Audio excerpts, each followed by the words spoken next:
ಹೃದಯಾನ ಮಾಡಿಕೊಟ್ಟ ದೇವ ಎರಡು ಭಾಗವ ಸಮಪಾಲು ಮಾಡಿ ಹಂಚಿಬಿಟ್ಟ ಒಂದೇ ಪ್ರೇಮವ ಮರಳಿ ಮನಸಾಗಿದೆ ಮರಳಿ ಮನಸಾಗಿದೆ ಮರಳಿ ಮನಸಾಗಿದೆ ಮರಳಿ ಮನಸಾಗಿದೆ. ಏ ಹುಡುಗಿ, ನಿಮ್ಮಪ್ಪ ನಿನಗಿಷ್ಟು ವರ್ಷದಲ್ಲಿ ಕಲಿಸ್ತಾ ಇರೋ ಬುದ್ಧಿನ ನಾನು ನಿನ್ಗೆ ಇವತ್ತು ಕಲಿಸ್ತೀನಿ. ಚಿಕ್ಕ ವಯಸ್ಸಿಂದ ಏಟು ಬಿದ್ದಿಲ್ಲ ಅನ್ಸತ್ತೆ. ಈ ಕೈಯಿಂದ ಒಂದೇ ಒಂದು ಬಿಟ್ಟ ಬುದ್ಧಿ ಬರುತ್ತೆ ನಿನಗೆ. ಮಾವ,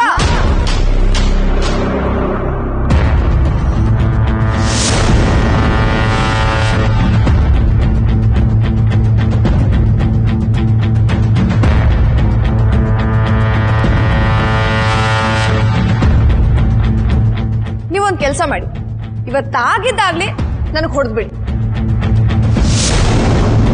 ಸುಮ್ಮನೆ ಹೊಡಿಬೇಡಿ, ಕೆನ್ನೆ ಕೆಂಪಗಾಗ್ಬೇಕು, ಹಾಗೊಡಿ. ಹೊಡಿರಿ ಮಾವ, ಹೊಡೆದು ಬುದ್ಧಿ ಕಲಿಸಿ. ಆಗ ದಿನ ಹೊಡಿತೀನಿ ಹೊಡಿತೀನಿ ಅಂತ ಹೇಳೋದಾದ್ರು ತಪ್ಪುತ್ತೆ. ಹೊಡಿರಿ. ಹೆಣ್ಣು ಮಕ್ಕಳ ಮೇಲೆ ಕೈ ಮಾಡೋ ಕೀಳು ಮಟ್ಟದ ಸಂಸ್ಕಾರ ಅಲ್ಲ ನಮ್ದು. ಕರೆಕ್ಟ್, ನೀವು ಹೆಣ್ಮಕ್ಳ ಮೇಲೆ ಕೈ ಮಾಡಲ್ಲ, ಆದ್ರೆ ಹೆಣ್ಮಕ್ಳಿಗೆ ಎಲ್ಲಾದ್ರಲ್ಲೂ ಪ್ರಶ್ನೆ ಮಾಡ್ತೀರಾ ಅಲ್ವಾ? ಸರಿ, ನಾನು ಇನ್ನೊಂದು ಪ್ರಶ್ನೆ ಕೇಳ್ತೀನಿ. ಈ ಮನೆಯಲ್ಲಿ ಎಲ್ರಿಗೂ ಒಂದೇ ರೂಲ್ಸ್ ಅಲ್ವಾ? ಮನೆ ಸೊಸೆಯರೆಲ್ಲ ಕೆಲಸ ಮಾಡ್ಬೇಕು ಅನ್ನೋ ರೂಲ್ಸ್ ಇದೆ ಅಂದಮೇಲೆ ದೊಡ್ಡತ್ತೆ ನೀವ್ ಯಾಕೆ ಕೆಲಸ ಮಾಡಲ್ಲ?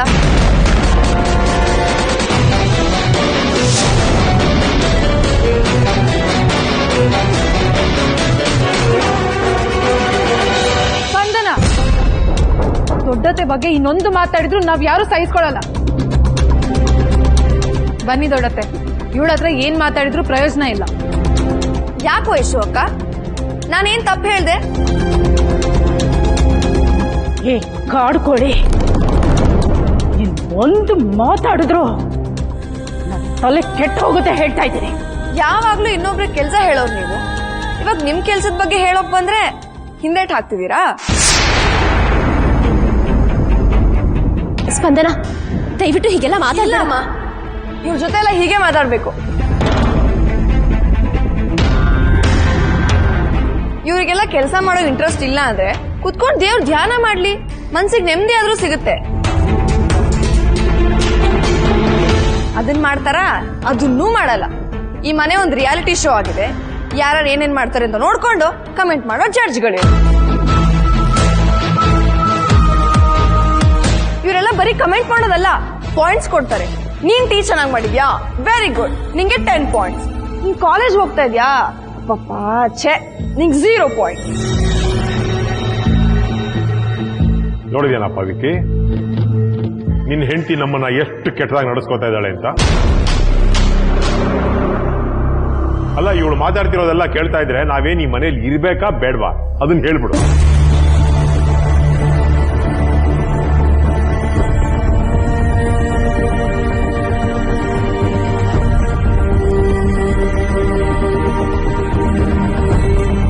ಒಬ್ರು ಸುಮ್ಮನೆ ಇರ್ತಾರೆ ಅಂದ್ರೆ ಅವ್ರ ಕೈಲಿ ಏನು ಮಾಡೋಕ್ಕಾಗಲ್ಲ ಅಂತಲ್ಲ. ಏನು ಮಾಡದೇ ಇರೋದು ಅವ್ರ ಸಂಸ್ಕಾರನ ತೋರಿಸುತ್ತೆ. ನನ್ನ ಮನೆಯವ್ರ ಜೊತೆ ನೀನು ಈ ರೀತಿ ಮಾತಾಡಬಾರ್ದಾಗಿತ್ತು. ಇನ್ನೂ ಟೈಮ್ ಇದೆ ಸ್ಪಂದನ, ನಿನ್ನ ತಪ್ಪನ್ನ ತಿದ್ಕೋ. ಇಲ್ಲ ಅಂದ್ರೆ ನೀನು ನಮ್ಮ ಮನೆಯವ್ರ ಜೊತೆ ಮಾತಾಡೋ ರೀತಿನಲ್ಲೇ ನಾನು ನಿನ್ನ ಜೊತೆ ಮಾತಾಡ್ಬೇಕು. ವಿಕ್ರಾಂತ್ ಸರ್, ಏನ್ ಹೇಳ್ತಿದ್ದೀರಾ ನೀವು? ನಿನಗೇನು ಅರ್ಥ ಆಯ್ತೋ ಅದೇ ಹೇಳ್ತಾ ಇದ್ದೀನಿ. ವಿಕ್ರಾಂತ್, ಮದ್ವೆ ಆಗಿ ಇಷ್ಟು ದಿನ ಆದ್ಮೇಲೆ ನಮ್ಮೆಲ್ರ ಪರ ಮಾತಾಡಿದೀನಿ ನೋಡಪ್ಪ. ಇಷ್ಟು ದಿನ ಈ ಹುಡುಗಿ ನಮ್ ನೆಮ್ಮದಿನೆಲ್ಲ ಹರಿದು ಹಂಚಿದ್ಲು, ಈಗ್ಲಾದ್ರೂ ಗೊತ್ತಾಯ್ತೇನಪ್ಪ ನಮ್ ಕಷ್ಟ ನೋವು ಎಲ್ಲ. ಹೌದು ಅಮ್ಮ. ವಿಕ್ರಾಂತ್, ನೀನೊಬ್ನೇ ಕಣೋ ಈ ಕಾಡ್ಕೋಳಿನ ಹದ್ವಸ್ತಲ್ಲಿಡೋಕ್ ಸಾಧ್ಯ? ನಾವೆಲ್ಲ ಏನ್ ಹೇಳಿದ್ರು ಇವಳಲ್ಲಿ ಕೇಳ್ತಾಳೆ. ನನ್ನ ಜೀವನದಲ್ಲಿ ಎಂತೆಂಥವ್ರನ್ನ ನೋಡಿದ್ದೀನಿ, ಆದ್ರೆ ಇವಳಂತವಳನ್ನ ನೋಡಿದ್ದೇ ಇಲ್ಲ. ನಾನು ನಮ್ ಗೋಕರ್ಣದಲ್ಲಿ ಎಂತೆಂತ ರೌಡಿಗಳನ್ನೂ ನೋಡಿದ್ದೀನಿ, ಆದ್ರೆ ನಿಮ್ಮಂತ ರೌಡಿ ಅತ್ತನ ನೋಡೇ ಇಲ್ಲ.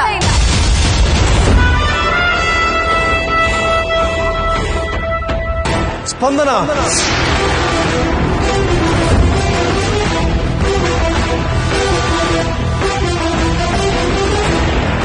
ಇನ್ನೊಂದು ಮಾತಾಡಿದ್ರು ಸರಿ ಇರಲ್ಲ. ಈಗ್ಲಾದ್ರೂ ನಿನ್ ಹೆಂಡತಿ ಮೇಲೆ ಕೋಪ ಬಂತಲ್ಲ, ಖುಷಿ ಆಯ್ತು ವಿಕಿ.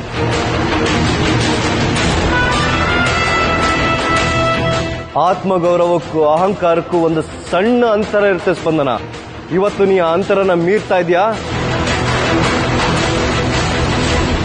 ಬೇಕಾಬಿಟ್ಟಿ ಮಾತಾಡಕ್ಕೆ ನಾಲ್ಗೆ ಉಪಯೋಗಿಸೋ ಬದಲು ಎದುರುಗಡೆ ಯಾರಿದ್ರೆ ಅಂತ ನೋಡಕ್ಕೆ ತಲೆ ಉಪಯೋಗಿಸು. ಕಡೆ ಪಕ್ಷ ಬಾಯಿಂದ ಬರೋ ಮಾತು ಸಿಹಿ ಆಗಿಲ್ಲ ಅಂದ್ರು ಇನ್ನೊಬ್ರಿಗೆ ನೋವು ಮಾಡೋ ಹಾಗಿರಲ್ಲ. ಇವರೆಲ್ಲ ಯಾರು, ನಿನಗೇನಾಗ್ಬೇಕು ಅನ್ನೋದನ್ನ ಯೋಚನೆ ಮಾಡಿ ಮಾತಾಡು.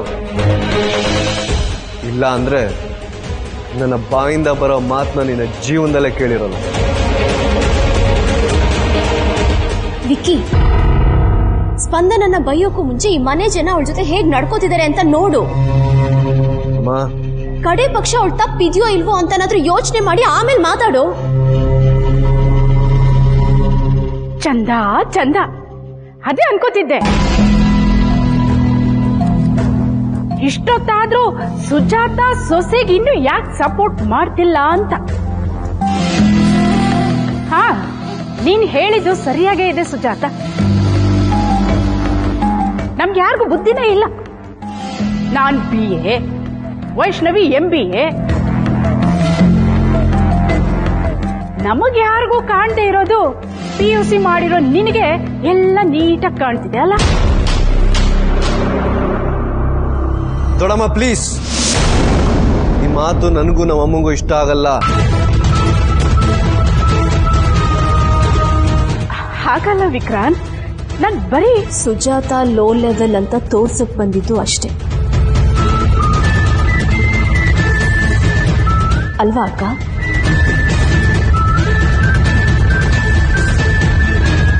ಈ ಮಾತೆಲ್ಲ ಕೇಳ್ಕೊಂಡು ನನ್ ಮಗ ಸುಮ್ಮನೆ ಇರ್ತಾನೆ ಅಂತ ಅನ್ಕೊಂಡ್ರಾ? ನೀ ಹೇಳಿರೋದು ಸರಿಯಾಗಿದೆ ಸುಜಾತ. ನಿಜ, ಇತ್ತೀಚೆಗಂತೂ ನಿನ್ನ ಮಗ ಈ ಅತ್ತೆ ಸೊಸೆನ್ ಬಿಟ್ರೆ ಇನ್ಯಾರ ಮಾತನ್ನ ಕೇಳ್ತಿದ್ದಾನೆ ಹೇಳು? ಸಿಕ್ಕಿದ್ರೆ ನಿನ್ನಂತ ಅತ್ತೆ ಸಿಗ್ಬೇಕು ನೋಡು.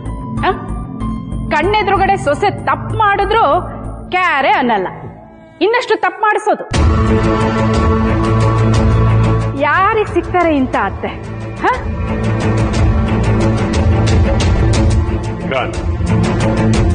ಇಷ್ಟು ದಿವಸ ನಿನ್ನ ಹತ್ರ ನಾನೊಂದು ವಿಚಾರ ಹೇಳಿಲ್ಲ, ಇವತ್ತು ಹೇಳ್ತೀನಿ ಕೇಳಿಸ್ಕೊ. ನಿನ್ ಹೆಂಡತಿ ಸರಿ ಇಲ್ಲ.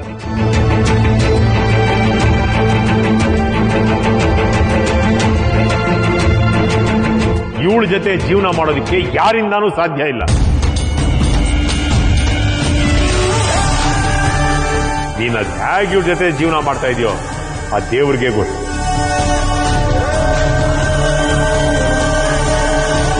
ನೋಡು ನೋಡು ನನ್ನನ್ನು ಹೇಗೆ ನೋಡ್ತಾ ಇದ್ದಾಳೆ, ಹಿಂದೆ ಹಾಕ್ಬಿಡ್ತಾಳೆ ಅನ್ನೋ ತರ ನೋಡ್ತಾ ಇದ್ದಾಳೆ.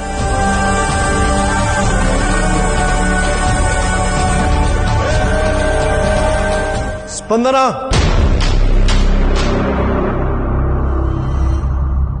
ಅಪ್ಪನ ಯಾಕೆ ಹಾಗೆ ನೋಡ್ತಾ ಇದೀಯಾ? ಸ್ಪಂದನ, ಈ ಕ್ಷಣನೇ ಅಪ್ಪನ ಹತ್ರ ಕ್ಷಮೆ ಕೇಳು. ವಿಕ್ಕಿ, ನಿನ್ ಹೆಂಡತಿ ನಿನ್ ಮಾತ್ರ ನಡೆಸ್ಕೊಡ್ತಾಳೆ ಅಂತ ನಿನ್ಗೆ ಅನ್ಸತ್ತ? ನಡೆಸ್ಕೊಡೋದಿರ್ಲಿ, ನಿನ್ ಮಾತನ್ನ ಕೇಳ್ತಾಳ ಅನ್ನೋದೇ ಅನುಮಾನ ನನಗೆ. ವಿಕ್ಕಿ, ಗಂಡ ಹೆಂಡತಿ ಮಧ್ಯೆ ಮಾತಾಡಬಾರ್ದು ಅಂತ ನನಗೂ ತುಂಬಾ ಚೆನ್ನಾಗಿ ಗೊತ್ತಿತ್ತು. ಆದ್ರೆ ಈ ಮನೆ ಸೊಸೆಯಾಗಿ ನಿನ್ನ ಹತ್ರ ಎಲ್ಲ ಪ್ರಶ್ನೆ ಕೇಳೋ ಅಂತ ಅಧಿಕಾರ ನನಗಿದೆ ಅನ್ನೋ ಕಾರಣಕ್ಕೆ ನಿನ್ನ ಹತ್ರ ಕೇಳ್ತಾ ಇದ್ದೆ. ನಿನ್ನ ಹೆಂಡತಿ ನಿನಗೆ ಗೌರವ ಕೊಡ್ತಾಳ ವಿಕ್ಕಿ. ಅಕಸ್ಮಾತ್ ಒಬ್ರು ಇನ್ನೊಬ್ರಿಗೆ ಗೌರವ ಕೊಟ್ಟಿಲ್ಲ ಅಂದ್ರೆ ಆ ಸಂಬಂಧ ಉಳಿಯಲ್ಲ, ಖಂಡಿತವಾಗ್ಲೂ ಮುರಿದು ಬೀಳತ್ತೆ. ಚಂದ ಚಂದ ನೋಡಿದ್ಯಾ ವಿಕ್ರಾಂತ್, ನನ್ನ ಸೊಸೆಗೆ ಸಂಬಂಧಗಳ ಬಗ್ಗೆ ಅದೆಷ್ಟು ಗೌರವ, ಅದೆಷ್ಟು ಕಾಳಜಿ ಇದೆ ಅಂತ. ವಿಕ್ಕಿ, ನಾನು ಹೀಗೆ ಹೇಳ್ತಾ ಇದ್ದೀನಿ ಅಂತ ಬೇಜಾರು ಮಾಡ್ಕೋಬೇಡ. ಆದ್ರೆ ನಮ್ಮ ಅಪ್ಪ ಅಮ್ಮ ಚಿಕ್ಕ ವಯಸ್ಸಿಂದಲೂ ದೊಡ್ಡವ್ರಿಗೆ ಗೌರವ ಕೊಡಬೇಕು ಅಂತ ಹೇಳ್ಕೊಟ್ಟಿದ್ದಾರೆ. ನಮ್ಮನೇಲಿ ಯಾರು ದೊಡ್ಡವ್ರಿಗೂ ಗೌರವ ಕೊಟ್ಟಿಲ್ಲ ಅಂದ್ರೂ ಅದನ್ನ ಯಾರು ಸಹಿಸ್ಕೊಡಲ್ಲ. ಈ ಮಾತನ್ನ ಸ್ಪಂದನ ಮೇಲೆ ಜಲಸ್ಗಾಗ್ಲೋ ಅಥವಾ ಅವಳನ್ನ ಕಂಡ್ರೆ ನನ್ಗೆ ಇಷ್ಟ ಇಲ್ಲ ಅನ್ನೋ ಕಾರಣಕ್ಕೆ ನಾನು ಹೇಳ್ತಾ ಇಲ್ಲ. ಈ ಮನೇಲಿ ನೆಮ್ಮದಿ ಶಾಂತಿ ನೆಲೆಸಿರ್ಬೇಕು ಅನ್ನೋ ಕಾರಣಕ್ಕೆ ಹೇಳ್ತಾ ಇದ್ದೀನಿ. ಆದ್ರೆ ಈ ಸ್ಪಂದನ ಈ ಮನೆಗೆ ಬಂದಾಗಿಂದಂತೂ ಈ ಮನೇಲಿ ನೆಮ್ಮದಿ ಶಾಂತಿ ಎಲ್ಲಿ ಹುಡುಕಿದ್ರೂ ಸಿಗ್ತಾ ಇಲ್ಲ. ಈ ಮನೆ ಪರಿಸ್ಥಿತಿ ಇನ್ ಮುಂದೆನೂ ಹೀಗೆ ಇರ್ಬೇಕಾ ಅಥವಾ ನೀನ್ ಹೆಂಡತಿಗೆ ಬುದ್ಧಿ ಕಲಿಸ್ಬೇಕಾದ್ರ ಬಗ್ಗೆ ಏನಾದ್ರೂ ಯೋಚನೆ ಮಾಡಿದ್ಯಾ? ನೋಡ್ದೇನಪ್ಪ ವಿಕ್ಕಿ, ದೊಡ್ಡ ಮನೆ ಹುಡುಗಿ ಅಂದ್ರೆ ಇವಳು ಸ್ಪಂದನ. ವೈಷ್ಣವಿಯಿಂದ ಕಲಿಯೋದು ಸುಮಾರಿದೆ, ಈಗ್ಲಾದ್ರೂ ಕಲ್ತ್ಕೋ. ವೈಶು ಅಕ್ಕ, ನಾನ್ ನಿಮ್ಮನ್ನ ಈ ಮನೆಗೆ ವಾಪಸ್ ಕರ್ಕೊಂಡ್ ಬರ್ಬೇಕು ಅಂತ ನಿಮ್ ತವ್ರ ಮನೆಗ್ ಬಂದಾಗ ನಿಮ್ಗೊಂದ್ ಮಾತು ಕೊಟ್ಟಿದ್ದೆ. ನಿಮಗ್ ತಿರ್ಗಿಸಿ ಮಾತಾಡಲ್ಲ, ನಿಮಗ್ ಹರ್ಟ್ ಆಗೋ ರೀತಿ ನಡ್ಕೊಳ್ಳಲ್ಲ ಅಂತ. ಆ ಒಂದೇ ಒಂದ್ ಕಾರಣಕ್ಕೆ ನೀವ್ ನನ್ ಬಗ್ಗೆ ಇಷ್ಟು ಕೆಟ್ಟದಾಗ ಮಾತಾಡಿದ್ರು ಎಲ್ಲ ಸಹಿಸ್ಕೊಂಡು ಸುಮ್ನೆ ನಿಂತಿದ್ದೀನಿ.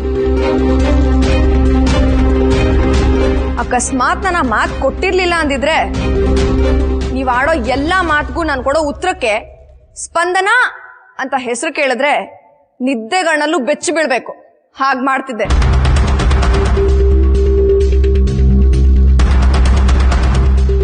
ಆಯ್ತು, ನೀವ್ ಏನೇನ್ ಹೇಳ್ಬೇಕು ಅದನ್ನೆಲ್ಲ ಹೇಳಿದೀರ. ಆದ್ರೆ ಇನ್ಮೇಲೆ ನೀವ್ ಏನಾದ್ರೂ ನನ್ನ ವಿರುದ್ಧವಾಗಿ ಮಾತಾಡಿದ್ರೆ ನಿಮಗ್ ಕೊಟ್ಟಿರೋ ಮಾತನ್ನ ಮರಿಬೇಕಾಗತ್ತೆ, ಹುಷಾರ್. ಏನ್ ಮಾಡ್ತೀಯ ಸ್ಪಂದನ? ಮಾಡು, ನಾನು ಸಿದ್ಧವಾಗೇ ಇದ್ದೀನಿ. ನೀನ್ ಎಷ್ಟು ಕೆಳಮಟ್ಟಕ್ಕೆ ಇಳಿತೀಯ ಅಂತ ಮನೆ ಜನ ಎಲ್ಲ ನೋಡ್ಲಿ. ವೈಶ್ವಕ್ಕ ಸಾಕು, ಇಬ್ರು ಸ್ವಲ್ಪ ಸುಮ್ಮನೆ ಇರ್ತೀರಾ? ಸ್ಪಂದನ, ನೀನ್ ಮಾಡಿರೋ ತಪ್ಪಿಗೆ ಕ್ಷಮೆ ಕೇಳು. ಸಾಧ್ಯನೇ ಇಲ್ಲ ವಿಕ್ರಾಂತ್ ಸರ್, ತಪ್ಪೇ ಮಾಡಿಲ್ಲ ಅಂದ್ರೆ ಕ್ಷಮೆ ಕೇಳೋದ್ರಿಂದ ಬಂತು. ಯಾಕೆ ಯಾವಾಗ್ಲೂ ಮಾಡದೇ ಇರೋ ತಪ್ಪಿಗೆ ಕ್ಷಮೆ ಕೇಳು ಅಂತ ಹೇಳ್ತೀರಾ ಈ ಮನೇಲಿ? ಯಾಕೆ ಯಾವಾಗ್ಲೂ ನನ್ನ ಬಗ್ಗೆ ಕೆಟ್ಟದಾಗ ಮಾತಾಡ್ತೀರಾ ಈ ಮನೇಲಿ? ನನ್ ಬಾಗ್ಲ ಹತ್ರ ಓಡಾಡಿದ್ರೆ ಪ್ರಾಬ್ಲಮ್ ಏನು? ಒಬ್ರಾದ್ಮೇಲೆ ಒಬ್ರು ಬರ್ತಾರೆ, ಕೆಟ್ಟದಾಗ ಮಾತಾಡ್ತಾರೆ, ಅವಮಾನ ಮಾಡ್ತಾರೆ. ಆದ್ರೆ ನಾನ್ ಮಾತ್ರ ಅವ್ರ ಹತ್ರ ಸ್ವೀಟ್ ಆಗಿ ಮಾತಾಡ್ಬೇಕು ಅಂತ ಎಕ್ಸ್ಪೆಕ್ಟ್ ಮಾಡ್ತಾರೆ. ಯಾರು ನನ್ನ ಹತ್ರ ಹೇಗ್ ಮಾತಾಡ್ತಾರೋ ನಾನು ಅವ್ರ ಹತ್ರ ಹಾಗೆ ಮಾತಾಡ್ತೀನಿ ಅಷ್ಟೇ. ದೊಡ್ಡವ್ರ ಹತ್ರ ಹೇಗ್ ಮಾತಾಡ್ಬೇಕು ಅಂತ ನಿಮ್ಮಪ್ಪ ನಿನ್ ಕಲ್ಸಿರುವ ಸ್ಪಂದನ? ಇದ್ರಲ್ಲಿ ನಮ್ಮ ಅಪ್ಪ ಏನ್ ಹೆಸರು ತಂದ್ರೆ ಸರಿ ಇರಲ್ಲ ವಿಕ್ರಾಂತ್ ಸರ್.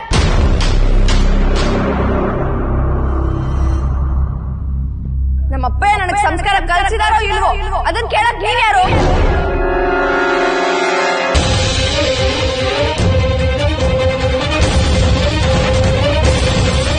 ನಾನ್ ಯಾರಾದ್ರೂ ಆಗ್ಲಿ, ಆದ್ರೆ ದೊಡ್ಡವ್ರ ಹತ್ರ ಹೇಗ್ ಮಾತಾಡ್ಬೇಕು ಅಂತ ನಿನಗೆ ಗೊತ್ತಿಲ್ವಾ? ಅವ್ರ ಹತ್ರ ಹೇಗ್ ನಡ್ಕೋಬೇಕು ಅಂತ ನಿನಗೆ ಗೊತ್ತಿಲ್ವಾ? ಹಂಗಿದ್ಮೇಲೆ ನಮ್ಮ ಮನೆಯವರು ನಿನ್ನ ಹತ್ರ ಹೀಗೆ ನಡ್ಕೊಳ್ಳೋಕ್ ತಪ್ಪೇ ಇಲ್ಲ. ವಿಕ್ರಾಂತ್ ಸರ್, ನೀವು ವಿಕ್ಕಿ ಇಷ್ಟ ದಿನ ನನ್ನ ಸೊಸೆ ಪರವಾಗಿ ನಿಂತಿದ್ಯಲ್ಲೋ, ಅವಳನ್ನ ವಹಿಸ್ಕೊಂಡೇ ಮಾತಾಡ್ತಿದ್ಯಲ್ಲ. ಇವತ್ತಿದ್ದಕ್ಕಿದ್ದಾಗೆ ಏನಾಯ್ತು ನಿನ್ಗೆ? ಯಾಕೆ ಹೀಗೆ ಮಾಡ್ತಾ ಇದ್ಯಾ? ನನ್ನ ಸೊಸೆದೆ ತಪ್ಪು ಅಂತ ಯಾಕೆ ಹೇಳ್ತಾ ಇದ್ಯಾ? ಅಮ್ಮ, ನಿಮ್ಗೆ ಸ್ಪಂದನ ಮಾಡಿದ್ರಲ್ಲಿ ತಪ್ಪ್ಯಾಕೆ ಕಾಣ್ತಾ ಇಲ್ಲ? ಕಾಣ್ದೇ ಇರೋದು ನನಗಲ್ಲ ವಿಕ್ಕಿ, ನಿನಗೆ. ಸ್ಪಂದನಂಗೆ ಈ ಮನೇಲಿ ಏನಾಗ್ತಿದೆ ಅನ್ನೋದು ನಿನಗ್ ಕಾಣಲ್ಲ. ನಿನಗ್ ಗೊತ್ತಾಗ್ತಾ ಇಲ್ಲ. ಸ್ಪಂದನ ಅವರಪ್ಪಯ್ಯ ಎಂತ ಪರಿಸ್ಥಿತಿಲಿ ಪ್ರಾಣ ಬಿಟ್ರು. ಅವಳು ಅವಳು ಎಂಥ ಪರಿಸ್ಥಿತಿಲಿ ಆ ಮನೆನ ಆ ಊರಿನ ಜನನೆಲ್ಲ ಬಿಟ್ಟು ನಿನ್ನ ಮದುವೆ ಆಗಿ ಈ ಮನೆಗೆ ಬಂದು ಈ ಮನೇಲಿ ನನ್ನ ಸ್ಥಾನನ ಪಡ್ಕೊಳ್ಳೋಕೆ ಪ್ರಯತ್ನ ಪಡ್ತಾ ಇದ್ರೆ ನಿನ್ಗೆ ಅವಳು ಮಾಡ್ತಿರೋದೆಲ್ಲ ತಪ್ಪು ಅಂತ ಕಾಣಿಸ್ತಿದೆ ಅಲ್ವಾ? ಇಲ್ಲ ಅಮ್ಮ. ಮತ್ಯಾಕೆ ಎಲ್ರು ನನ್ನ ಸೊಸೆ ಹಿಂದೆ ಬಿದ್ದಿದ್ದೀರಾ? ಯಾಕೆ ಹೀಗೆ ಮಾಡ್ತಿದ್ದೀರಾ ನನ್ನ ಸೊಸೆಗೆ? ಸುಜಾತ ಮುಚ್ಚು ಬಾಯ್. ಇಂಥವಳು ಸಪೋರ್ಟ್ ಮಾಡ್ಕೊಂಡು ನಿನಗಿರೋ 3 ಕಾಸಿನ ಮರ್ಯಾದೆನೂ ಹರಾಜ್ ಹಾಕೋಬೇಡ. ಅವಳು ಮಾಡ್ತಿರೋ ತಪ್ಪು ಕಣ್ಣು ಮುಂದೆನೆ ಕಾಣ್ತಾ ಇದೆ, ಆದ್ರೂ ಅವಳ ಪರನ್ನೇ ವಹಿಸ್ಕೊಂಡು ಮಾತಾಡ್ತಾ ಇದೆಯಾ ನೀನು? ಅಮ್ಮ, ಅಪ್ಪ ಸರಿಯಾಗಿ ಹೇಳ್ತಿದ್ದಾರೆ. ನನಗ್ ಕಾಣ್ತಿಲ್ಲ ಅಂತ ಹೇಳ್ತಾ ಇದ್ದೀರಲ್ಲ, ಸ್ಪಂದನ ದೊಡ್ಡವ್ರ ಹತ್ರ ಹೇಗ್ ಮಾತಾಡ್ತಿದ್ದಾಳೆ ಅಂತ ನಿಮಗ್ ಕಾಣ್ತಿಲ್ವಮ್ಮ? ಅಮ್ಮ, ಸ್ಪಂದನ ಅಪ್ಪ ಮತ್ತೆ ದೊಡ್ಡಮ್ಮಂಗೆ ಅವಮಾನ ಆಗೋ ರೀತಿ ಮಾತಾಡ್ತಿದ್ದಾಳೆ ಅಂತಾನೆ ನೀವು ಅವಳಿಗೆ ಸಪೋರ್ಟ್ ಮಾಡ್ತಿದ್ದೀರಾ? ಹಾ?